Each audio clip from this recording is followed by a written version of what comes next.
Hello, my name's Tom Hall from Mitsubishi Electric. I'm a business development manager for our corporate solutions team. I'm here today to talk to my colleague Kevin Pocock, also business development manager for Mitsubishi Electric. And today we're going to discuss the government's decarbonisation scheme. Hi Kevin. Hi Tom. My understanding is that the government have set aside £1 billion to help with the decarbonisation of buildings. So can you tell me a bit more about this? So the decarbonisation scheme is aimed at public sector buildings. It's part of the Plan for Jobs commitment to help with a green recovery from COVID and providing a long-term solution to reduce carbon. Can you give me some more examples on what type of public sector bodies can apply for this funding? So there's a big range of bodies that can apply, including the emergency services, local authorities, schools, nursery schools if they're maintained by a local authority, NHS trusts and foundation trusts, and also institutes of higher education. Okay, so lots of people can apply, which is great news.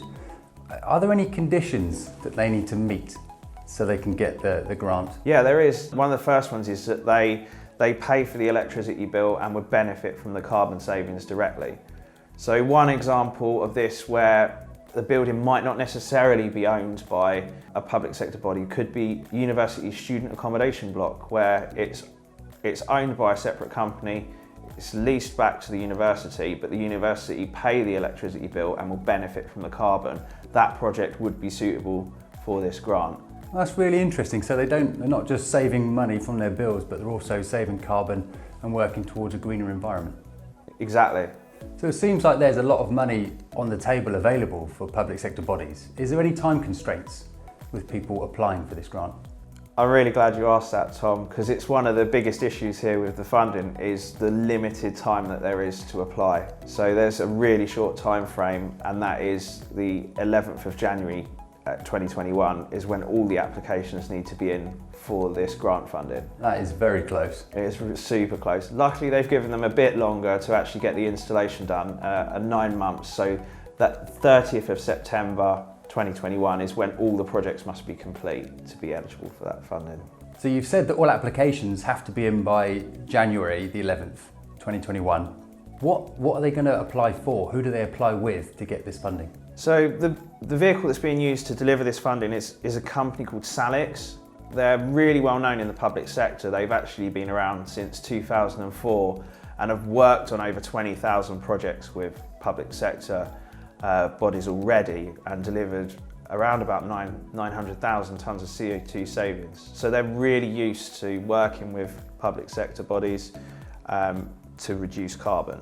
900,000 tonnes of carbon seems like a massive saving. So with £1 billion worth of funding, what is the government hoping to achieve through this decarbonisation scheme? The government have actually set a benchmark that each project must achieve to be able to qualify for the funding, and that benchmark is £500 per tonne of CO2 saving is the maximum amount that it can cost to save a tonne of CO2. And when you work those figures backwards, we're expecting the decarbonisation scheme to save at least 2 million tonnes of CO2. That's phenomenal. So Kevin, you mentioned that Salix is the vehicle to provide the funding. How do these public bodies apply? Well, we've set up a landing page on our website with a white paper and a link to the Salix Finance website, which people can follow through to find out more about how to apply for the funding. Oh, that's really useful. What type of projects can people apply for the funding with? So the funding can be applied to both existing buildings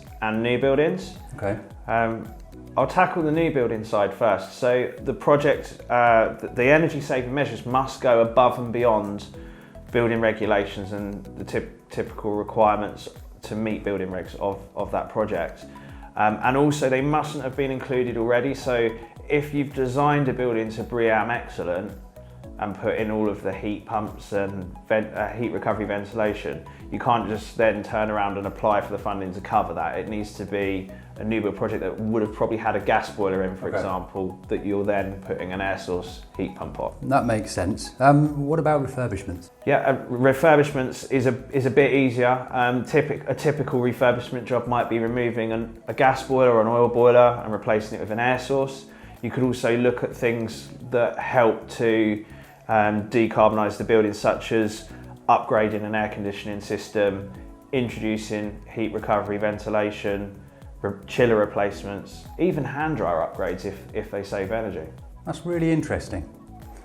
So with this funding model, is it just the equipment that can be funded through the decarbonisation scheme, or is it other costs associated in the project as well? It can cover the entire project cost, so that can include consultancy fees, the additional infrastructure that's needed as part of the project. For example, with an air source, if you're using a low temperature air source, you might want to upgrade the radiators in the existing building. It all depends on the category of measure and the amount of carbon saved. You mentioned many different technologies there, Kev, from heat pumps, air conditioning, chillers even.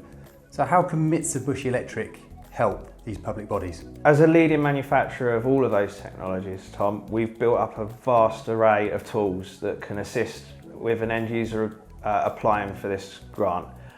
We can assist with feasibility studies, we've got sizing tools, running cost tools, product information sheets. We've also got a vast installer network that are very experienced in installing these products that we could link them to.